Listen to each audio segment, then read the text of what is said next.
राधे राधे। नमस्कार दोस्तों, स्वागत है आपका हमारे चैनल जय श्री कृष्णा में। चलिए आपको एक कहानी सुनाती हूँ जिसमें भगवान भोलेनाथ का नाम गोपेश्वर पड़ा।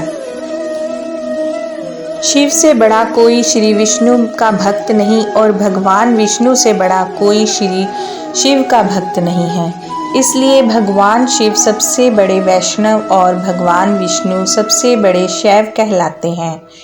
9 वर्ष के छोटे बाल रूप में जब श्री कृष्ण ने महारास का उद्घोष किया तो वृंदावन में पूरे ब्रह्मांड के तपस्वी प्राणियों में भयंकर हलचल मच गई कि काश हमें भी इस महारास में शामिल होने का अवसर मिल जाए।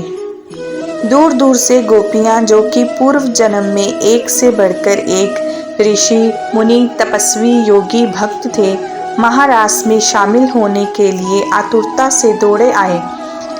महारास में शामिल होने वालों की योग्यता को परखने की जिम्मेवारी थी श्री ललिता सखी की, जो स्वयं श्री राधा जी की प्राण प्रिय सखी थी और उन्हीं की स्वरूपा भी थी।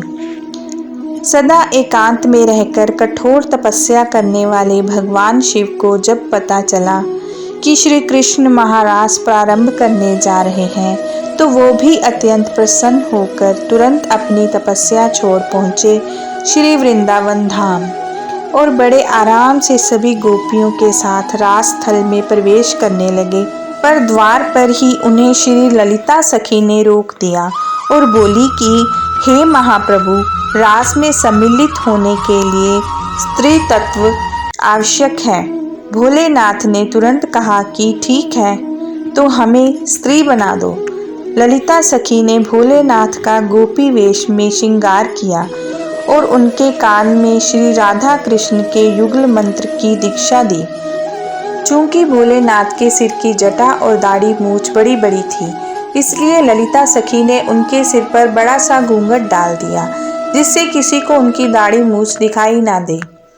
महादेव भोलेनाथ के अति बलिष्ठ और अति लंबे चौड़े शरीर की वजह से वे सब गोपियों से एकदम अलग और विचित्र गोपी लग रहे थे, जिसकी वजह से प्रत्येक गोपी उनको बड़े आश्चर्य से देख रही थी। महादेव को लगा कि कहीं श्री कृष्ण उन्हें पहचान न लें, इसलिए वो सारी गोपियों की भीड़ में सबसे पीछे जाकर खड़े हो गए। अब श्री कृष्ण भी ठहरे मजाकिया स्वभाव के और उन्हें पता तो चल ही चुका था कि स्वयं भोले भंडारी यहाँ पधार चुके हैं।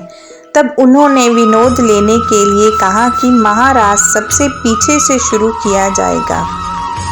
इतना सुनते ही भोलेनाथ घबराए और घूंघट में ही दौड़ते दौड़ते सबसे आगे आकर खड़े हो गए। पर जैसे ही वो आगे आए वैसे ही श्री कृष्ण ने कहा कि अब महाराज सबसे आगे से प्रारंभ होगा। महादेव फिर दौड़कर पीछे पहुंचे तो श्री कृष्ण ने फिर कहा, रास पीछे से प्रारंभ होगा। महादेव फिर दौड़कर आगे आए। अब इस तरह कुछ देर तक ऐसे ही आगे पीछे चलता रहा और शेष सभी गोपियां आश्चर्य से खड़े होकर श्री कृष्ण और श्री महादेव के मध्य की लीला देख रही थी और ये सोच रही थी कि ये कौन सी गोपी है जो डील डौल से तो भारी भरकम है, पर बार बार शर्माकर कभी आगे भाग रही है तो कभी पीछे, और जैसे लग रहा है कि श्री कृष्ण भी इसको जानबूझकर हैरान करने के लिए बार बार आगे पीछे का नाम ले रहे हों। कुछ देर बाद श्री कृष्ण ने कहा कि महाराज सबसे पहले इस चंचल गोपी से प्रारंभ होगा जो स्थिर बैठ ही नहीं रही है। यह कहकर श्री कृष्ण ने भोलेनाथ का घूंघट हटा दिया और आनंद से उद्घोष किया, आओ गोपेश्वर महादेव, आपका इस महारास में स्वागत है। और उसके बाद जो महा उत्सव ऐसा हुआ कि ऋषि महर्षि भी हाथ जोड़कर नेति नेति कहते रहे। इस महारास के महासुख को शब्दों में वर्णित नहीं किया जा सकता। तब से आज तक भगवान शिव शंकर वृंदावन में गोपेश्वर रूप से ही निवास करते हैं। वृंदावन के गोपेश्वर महादेव मंदिर में जहाँ उनका प्रतिदिन संध्या को गोपी रूप में नित्य रास के लिए श्रृंगार किया जाता है। श्री गोपेश्वर महादेव का दर्शन और इनकी इस कथा का चिंतन करने से श्री कृष्ण की भक्ति में प्रगाढ़ता आती है।